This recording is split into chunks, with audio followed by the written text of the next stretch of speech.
Gusto ko sana pong kumita with a good commission. Another day, another good comment patungkol sa JC Business.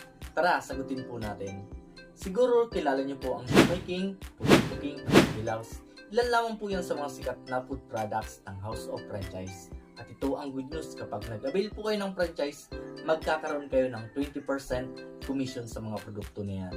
At ito pa ang mas matindi. Under po sa JC Premier, meron tayong mga beauty, health, and wellness products.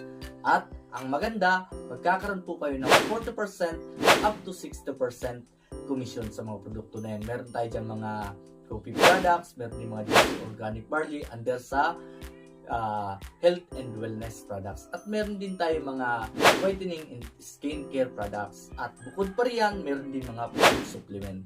At ito ang kagandahan.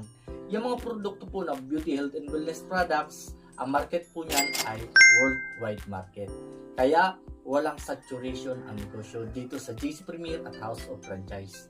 Nationwide pagdating sa food products at worldwide pagdating sa mga beauty, health, and wellness products.